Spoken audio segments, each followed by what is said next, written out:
I got out of, which were new to me as a journalist, out of Darren's speech. One was about responsibility for handling complaints. Now that's a big area, because a lot of people go, that's not right, and that defames me, or that does this, or something or other, and you didn't get it quite right. And it is a very big area, which, if it's allowed to go feral, ends up with the press council, and a lot of people feel that there aren't enough bodies to handle the number of complaints about the media. And of course we've got a program on the ABC called Media Watch, which feeds off mistakes and outrages that journalists do. So that's a big area. Secondly, the idea of watches as well as mobiles as a new content platform, and what that will mean, and the fact that Fairfax is obviously looking ahead to that next new technology. That's a whole interesting area, and what new, like with everyone having craft skills for particular technologies, but needing to be multi-skilled as everyone, when we're training them at EGS, hopefully provide them to you. What does that actually mean in terms of new skills? And thirdly, this whole area that you're investigating at the moment about what you call the nuanced areas, so anti-Semitism, Islamophobia, descriptions of Aboriginal people, so on. That's also a should area in a way, not just we'll report this and let you do whatever you like to the journalist, but also a sense of trying to give the journalist a way of not stereotyping. And I think I can take my hat off to you for, digging into that whole area, because a lot of the academic work I've done has been on stereotypes of Arabs and Muslim people, and Islamophobia, therefore, or sometimes therefore. So I think they're great areas, Darren, that you brought up, and I'd invite 10 minutes, 15 minutes of questions on anything Darren said. Up the back. Okay, thanks, Darren. I spent some money today and I bought your paper, so I thought I'd just tell you that. Thank you. That's okay. I have to read something on the bus. The reality is that I've grown up with your paper and the Fairfax statement. But 3 words came out of your presentation which I thought were very interesting, 3 sort of ideas. One was that you are storytellers, but I'm particularly interested in the fact that your journalists and your skilled people are also providing literally opinion and judgment and analysis, which you may have fairness in terms of reporting, but there's always going to be some arguments about fairness and analysis and where the judgment comes down. So that's something that came up. And possibly the second issue, so I'll drop the third for time. The second issue is you experimented about 10 years ago with Web Diary. That had a sticky end, didn't go very well in the end, and you've now of course got a myriad of online opinion and online interaction with readers and dare I say, with stakeholders. So what was the lesson of that experiment? Did it actually lose its way because it became opinion without balance? So I thought I'd raise that. Before you answer, Darren, I just want to say that's actually 2 questions in one. You can answer either one. Yeah. But if everyone asks 2 questions in one, fewer people will get a chance. So can we keep the questions short? And secondly, 1 question. Okay. And sorry, an identification from you. I'm sorry, I'm the first person on your list, and I'll have to Michael from the Parents' Council. Thanks.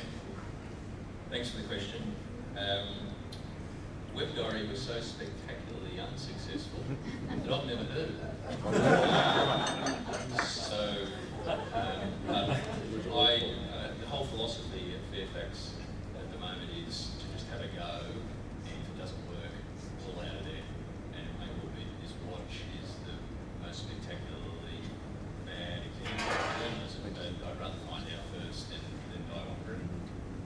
opinion is, wow, another topic area we could spend all day on. I totally take your point. It's my responsibility overall to ensure that that opinion page, opinion offering is reflects all sides of the story. I think we've been, on probably a benign-ish issue, maybe not poles and wires. I think we've reflected all angles of that issue. But you can never get it totally right. I'm not going to be naive enough to suggest that. There is two themes that are emerging in the readership at the moment. One is a more heritage philosophy. The Americans call it legacy, by the way. I don't adopt that. Legacy is something that has died. Heritage is something that is ongoing. That our journalism should be much more, tell me what has happened. That's all I want to know. There's also an emerging demand for what the Americans again call voicey journalism, which is opinion journalism, right?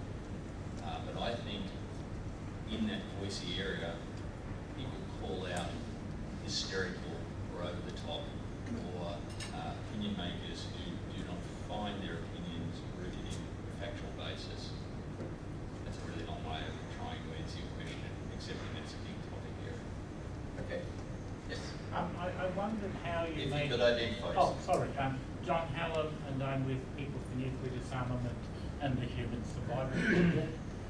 And I wondered how you made judgments about what is a really, really important story, and whether there had been any change in that in, say, the last 10 years. And the sort of example I had in mind was back last January, the Bulletin of the Atomic Scientists, with a board of a dozen or so Nobels, decided that the end of the world was significantly closer than it had been, and moved the hands of the doomsday clock from 5 minutes to midnight to 3 minutes to midnight. Yep. How do you balance a story like that against, say, the state election, or moving the deck chairs on the Abbott government, or man bites dog?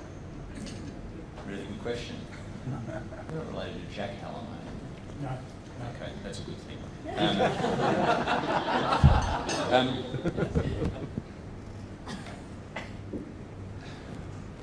It depends on what product we're working on. So what is an important story on the paper may not necessarily be an important story on the internet, may not be an important story on the mobile phone or on social media. So we have a big audience across all platforms, but what we're finding is that the audience across within those platforms is disparate and unique. That adds to the complexity of decision making in a newsroom. It's a very rare story that is going to be appreciated across all of that sector. There are similarities between the newspaper audience and the judgment calls that are associated with that, and the tablet, and also with our social media audience. A mobile audience is by and large a racier audience, more promiscuous, less inclined to be wedded to any particular subject matter, and our web audience is very much tending towards breaking news and all of the other things that are important. The other thing that has factored in is that before the internet, we knew what was best for you, right? You paid us to determine the best stories in accordance with the Herald's masthead principles, and quite frankly, we paid lip service to your complaints, at best.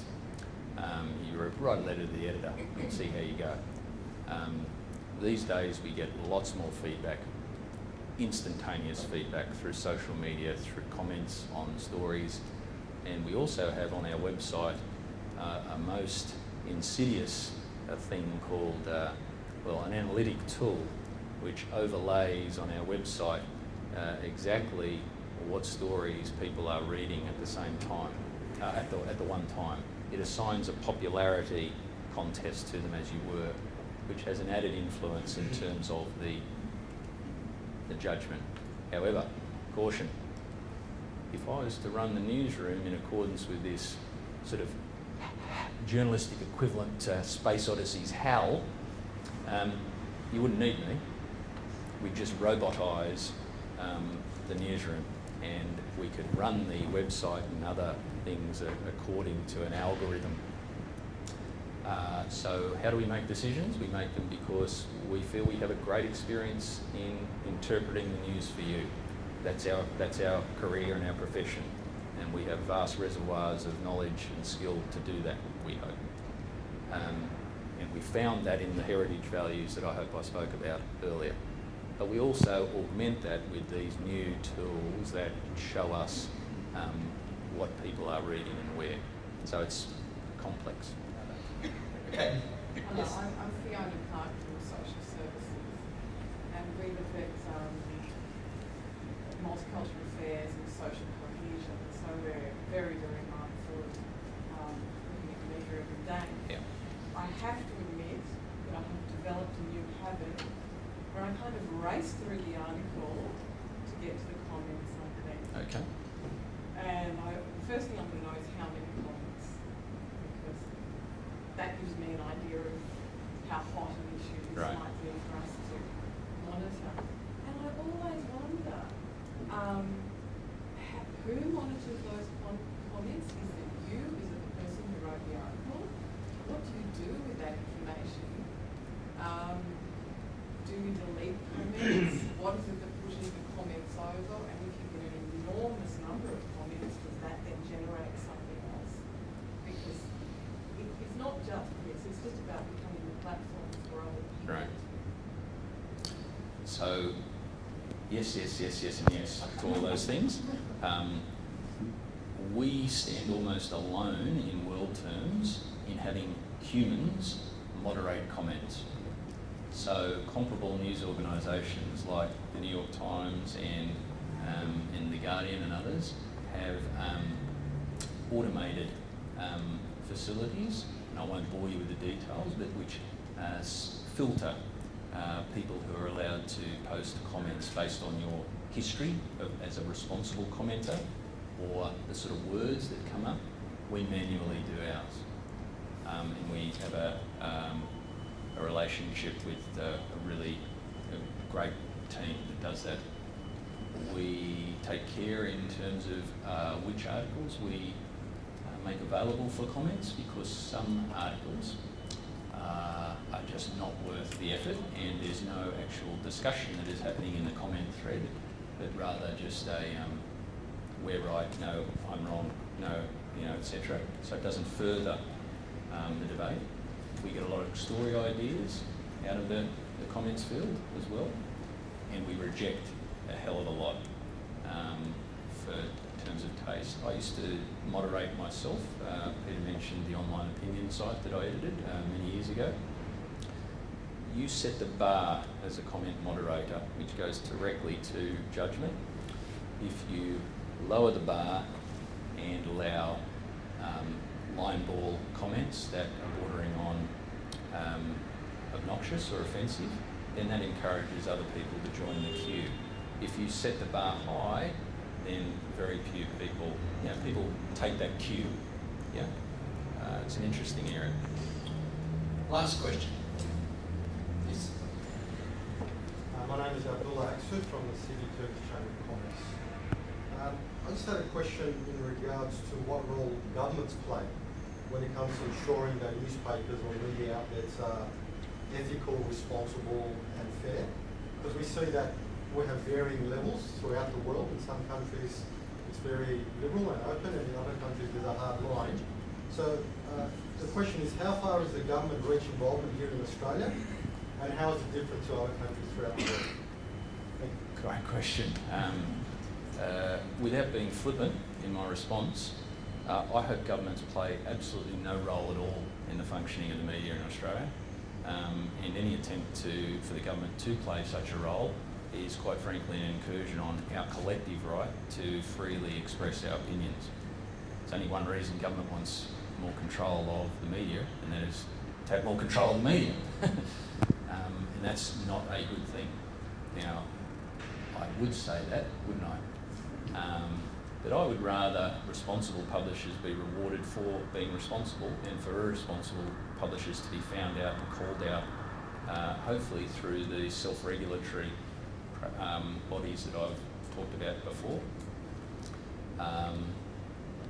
And we are in a very healthy place in Australia in world terms. There's been a lot written about in terms of in terms of Turkey in recent times, in terms of the freedom of the press. I'm aware of that, and of course domestically, we've got this ongoing argument about this, rather complex-sounding subject of metadata and what curbs that has on all of us, whilst acknowledging the government's legitimate right to, I call out Kath Byrne and Strath here in terms of the legitimate right of law enforcement agencies and people in tremendously important positions of power to make us safe. And how you balance that is always going to be the subject of pretty robust discussion. But we want to go around our jobs in as free a way as we can, responsibly, in ways where we can assist, where appropriate, law enforcement agencies in the manner in which they conduct their jobs on all of our behalves rather than impede it.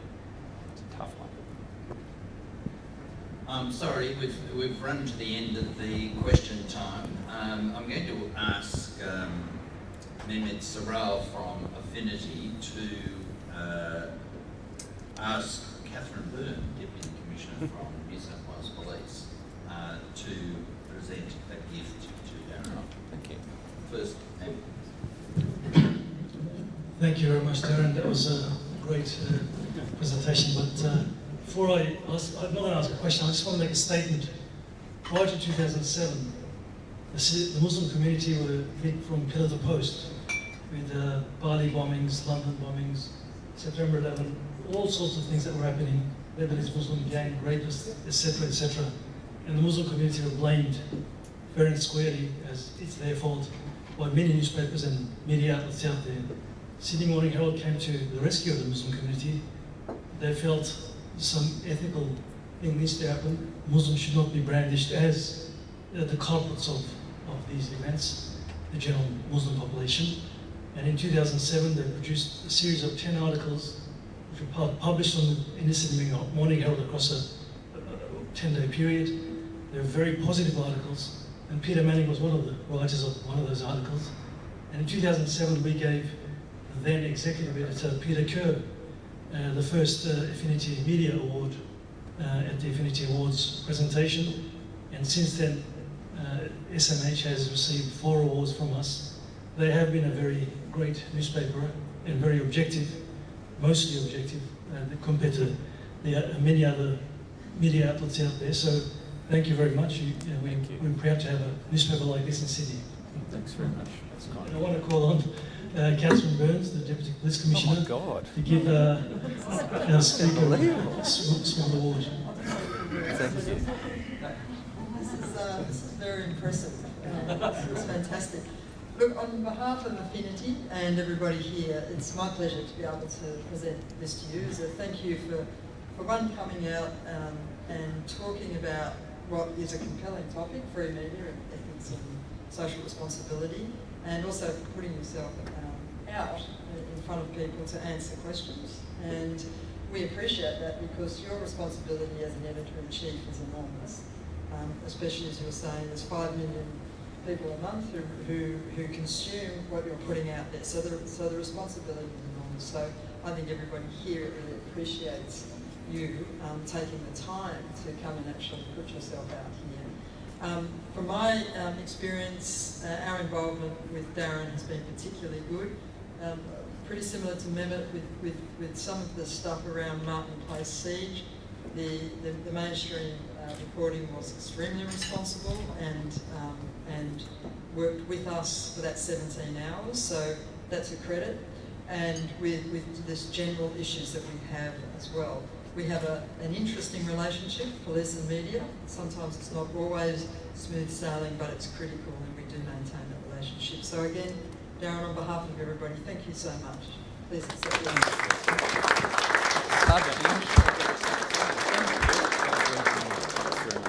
Thank you, everyone. It's amazing. Oh, yes. Very nice.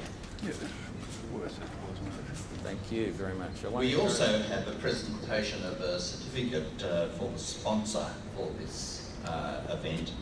Affinity relies on local businesses and individuals to fund its many programs and events, and they deserve really a lot of thanks with great sincerity because of their support. It wouldn't be easy for an organisation like Affinity to bring things like that together without their support. Today's sponsor is ADS Printing. I'd like to call on Darren Goodsir to present to the sponsor, and I'll hold that and run away with the certificate of appreciation. Accepting on behalf of ADS Printing is Mr. Hammett. Thank you.